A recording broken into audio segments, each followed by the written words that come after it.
그래서 이제 주식을 하는 분도 계실 거고 안 하시는 분들이 대부분이겠지만 또 우리가 세계 속에 한 몫을 차지하고 살아가고 있기 때문에 한번 뉴욕 증시 급락이라는 문제를 한번 살펴보도록 그렇게 하겠습니다. 그럼 이제 한국 증시도 이해할 수 있고 한국 경제도 좀 더 자세히 이해를 할 수 있는 거죠. 조선일보 기자가 잘 정리했네요. 보니까. 인플레이션이 다시 심화가 될 것 같다 이렇게 보는 거죠. 특히 이제 트럼프 대통령이 주도하고 있는 관세 때문에 그래서 인플레이션이 심화가 되면은 이제 금리도 낮출 수가 없을 거고 그러면 리세션 경기 침체가 진짜 진행되는 게 아니겠느냐. 그러니까 이제 사람들도 앞으로 상황이 그렇게 좋지 않으니까 소비 지출을 줄이는 거죠. 그런 내용을 미국은 민간 소비 가계 소비가 어마어마하게 큽니다. 한 70% 정도 차지합니다. 민간 소비 지출이 68에서 70% 정도 차지하는 거지. 미국인들이 이렇게 돈을 많이 써줬기 때문에 한국도 일어서고 대만도 일어서고 일본도 일어섰던 거죠. 엄청나게 큰 시장을 제공한 겁니다. 그 미국이 소비 심리가 어떻게 되느냐 문제가 대단히 중요한 역할을 차지한 거죠. 한 70% 정도 여러분들 차지하는 겁니다. 70% 정도. 예. 자, 이게 이제 미국 상황인데 이 조선일보 기자가 도널드 트럼프 행정부의 강경한 관세 정책으로 인해서 불확실성의 인플레이션과 경기 침체 우려가 더해지면서 뉴욕 증시가 급락했다. 그러니까 금리를 인하하는 속도가 느려지고 인플레이션은 심화가 되고 소비자 지출은 줄어들게 되고 기업의 업적도 이런 악화되고 그렇게 되면 이제 침체가 발생하는 거죠. 그럴 가능성 때문에 특히 이제 배당주가 아닌 기술주 금리 정책에 민감한 기술주들이 많이 빠진 겁니다. S&P 500 지수는 전 거래일보다 112.37포인트 5580 아마 올해에 6300까지 올랐을 겁니다. 5580이라는 것은 엄청나게 떨어진 거죠. 주가가. S&P 500 지수는 지난 3월 10일 이후에 가장 크게 떨어진 것이고 대통령 취임 후에 두 번째로 큰 규모였다. 그러니까 금요일 날 뉴욕의 증시는 그냥 패닉이다 이렇게 표현하더라도 뭐 그렇게 과장된 이야기는 아닐 겁니다. 뉴욕 증시의 3대 주가 지수 S&P 500 나스닥 다우존스 같은 그가 약세를 보인 데는 물가가 다시 고개를 들 것이다. 그리고 이게 미시간대에서 조사하는 것처럼 소비자 심리지수 소비자들이 이제 그렇게 낙관적으로 안 보는 겁니다. 이런 지표들 기자분이 굉장히 정확하게 정리를 했네요. 그다음에 이제 트럼프 행정부가 고수하고 있는 그 관세 정책이 또 보복 관세를 낮게 되고 그렇게 하면은 결국은 이제 상품 가격을 올릴 수밖에 없을 것이고 그러면 이제 경기가 둔화될 것이다. 그런 경기 불확실성이 커지면서 투자자들이 돈을 많이 뺐는데 테슬라가 3.53% 빠지고 엔비디아가 1.58% 메타가 4.29% 아마존이 4.33% 알파벳이 4.8% 많이 빠진 거죠. 이게 아주 금요일은 정말 여러분들 안 좋은 상황이었습니다. 그러니까 사람들이 놀래 가지고 그런 기술주처럼 변동폭이 큰 데서 돈을 빼가지고 국채라든지 채권이라든지 그렇게 안전자산에 대해서 투자를 하는 거죠.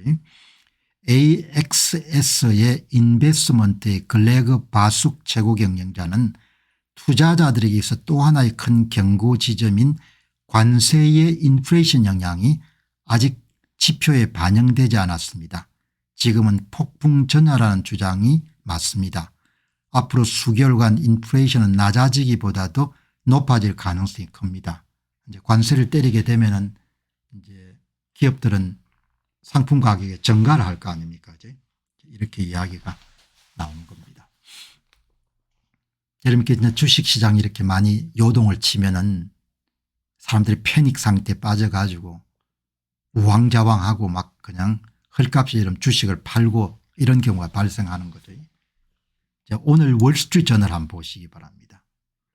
여기 보니까 트럼프의 무역전쟁이 드디어 미국의 여러분들 그런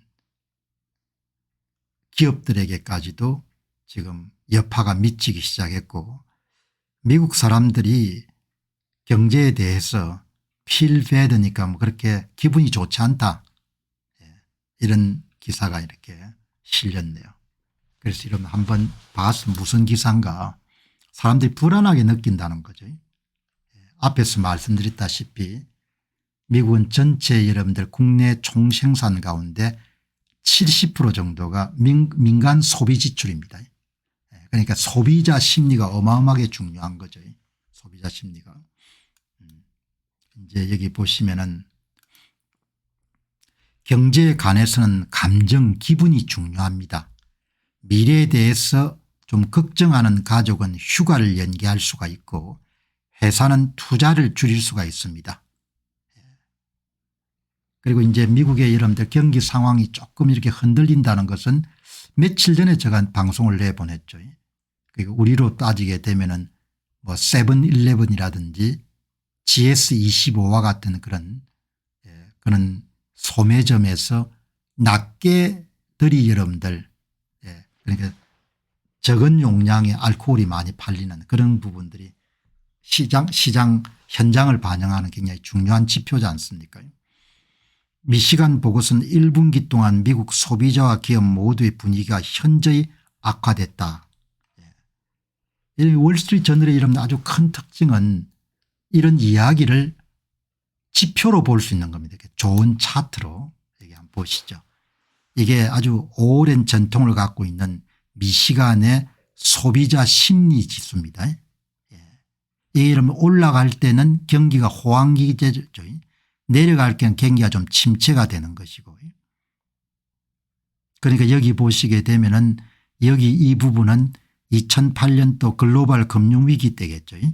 그죠? 이때는. 그리고 이제 이때는 코비드가 닥쳤을 때 상황일 것이고 그나마 이제 경기가 좀 좋아지다가 지금 이 상태인 거죠. 사람들이 감정적으로 경기 상황을 그렇게 낙관적으로 보지 않는 겁니다. 자, 여기 이제 소비자들이 보는 경제에 대한 심경입니다. 자, 이 보시죠. 이 필라델피아 패드 난 매뉴팩처링 액티비티 인덱스니까 제가 익숙하지 않은데 일종의 서비스 섹터의 활동 지수를 보는 거죠. 제조업이 아니고 여기 보시게 되면은 이게 이제 이 한참 악화가 됐을 때가 코비드가 코로나가 크게 이름 유행했을 때죠. 이때. 그리고 지금도 현재 활동도 줄고 앞으로도 활동도 더 줄여나갈 것이다. 요는 상태인 거죠. 그러니까 사람들이 굉장히 경제 자체를 어둡게 보는 거죠. 그러니까 이런 부분들이 왜 중요한 거니까 한국도 미국의 무역을 많이 의존하기 때문에 미국의 이런 소비자 시장이 어떻게 바뀌어가는 부분이 대단히 중요하지 않습니까? 또 하나 지표 한번 보시기 바랍니다. 이게 다음 해에 실업률이 더 높아질 것이다 그렇게 예상하는 소비자들의 비중이죠. 이 보시게 되면 이렇게 돼 있던 부분들이 전부가 다 침체 불황이 있었던 거거든요. 이게 쏟지 않습니까? 그죠? 실업률이 증가할 가능성이 높다 이렇게 보는 거죠. 자, 이 보시게 되면은 그런데 이렇게 부정적인 이야기만 있는 것이 아니고 소비자의 감정만이 중요한 것이 아니고 기업도 긴장하게 되면은 투자 계획을 철회하거나 이렇게 되는데 지금 이제 기업의 낙관론은 지난 2024년 4분기보다도 낮아졌지만 2022년이나 2023년보다는 여전히 눈에 띄게 높은 곳으로 나타났습니다. 우려하는 목소리는 있지만 그리고 여기 보시면 트럼프 행정부가 사람을 많이 잘랐지만 미국은 노동시장이 유연하기 때문에 그 사람들이 또 다 민간에 일자리를 얻어 가지고 다 일을 하기 시작했다. 그리고 경기가 침체되는 것을 나타내는 일종의 선행지표인 실업수당 청구율은 여전히 낮은 수준을 유지하고 있다. 그래서 경기 침체가 올 가능성을 낮게 본다. 이렇게 이런 걸 볼 수 있는 거죠. 그러니까 월스트리트저널의 이 기사는 소비자 지표 3가지를 이용해 가지고 사람들이 상당히 불안해하는 것 같다 이렇게 했지만 결론 부분은 노동시장도 그렇게 나쁘지가 않고 그다음에 그 공공섹터의 일론 머스크가 주도하는 그런 해고가 뭐 사람들을 잘랐지만 또 그 사람들이 민간 기업이나 이런 데 일자리를 구했기 때문에 크게 영향이 미치는 것이 아니고 그리고 2022년이나 2023년에 비해 가지고 기업 상황은 비교적 괜찮은 편이다 이렇게 나온 거지 않습니까? 자, 여러분 이때 이제 투자자들이 결정을 잘해야 되는 거죠.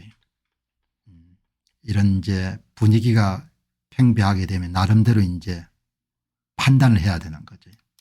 여기 보시면 이게 이제 미국의 대표적인 우량 기업들의 500개를 모은 S&P 500 5,580이니까 상당히 낮아진 겁니다.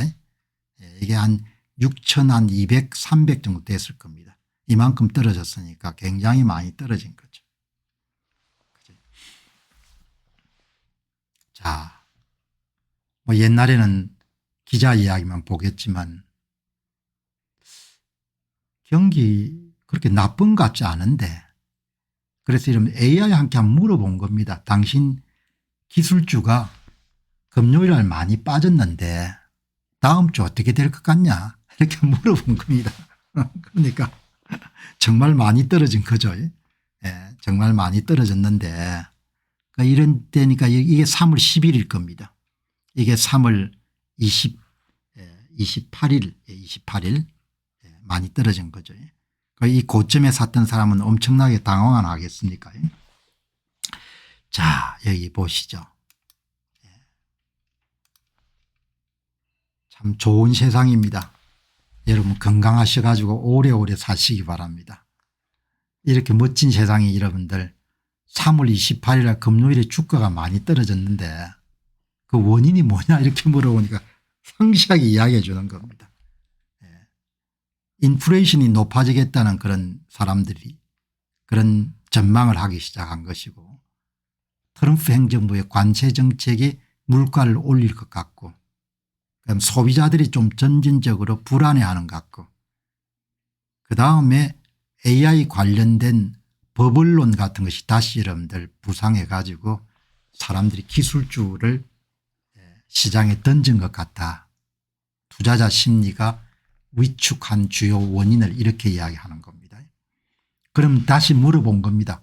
그러면 다음 주에 기술주가 좀 부상할 것 같냐 어떠냐 이렇게 물어보니까 다음 주 반등 가능성 일부 분석가들은 기술주가 이미 과매도 지나치게 매도된 상태에 있기 때문에 반등 가능성이 있고 그다음에 4월 2일부터 본격화되는 트럼프 행정부의 관세 정책이 약간 완급을 조정할 것이고 그다음에 뭐 이런 매그니피센트 이런 세븐과 같은 그런 좋은 기술 우량주가 많이 돈이 떨어졌기 때문에 여유 자금을 가진 사람들은 구매하기에 굉장히 좋은 지점에 들어간 것 같다 이렇게 이야기하는 겁니다. 그러니까 여러분 뭐 사라 말아라 이런 이야기는 할 수 없지만 어쨌든 AI한테 물어본 겁니다. 물어봐 가지고 상황이 이러니까 뭐 그렇게 너무 불안해 하실 필요는 없을 것 같고 여유 자금이 있으면 조금씩 구매하는 게 좋은 시점이죠. 뭐 더 떨어질 수도 있겠지만 내가 갖고 있던 생각하고 비슷하게 된 겁니다. 사람들이 혼란스러워할 때 이때가 그동안 너무 비싸 가지고 살 수 없던 주식을 몇 주 정도 살 수 있는 좋은 타이밍 같다. 그렇게 나는 생각하고 AI가 어떻게 이런 데 반응한가 물어보니까 정확하게 AI 관련 주식의 가격이 하락되면서 일부 투자자들에게 매력적인 진입점 작용으로 작용할 수 있습니다. 이렇게 여러분들 이야기를 한 거지 않습니까?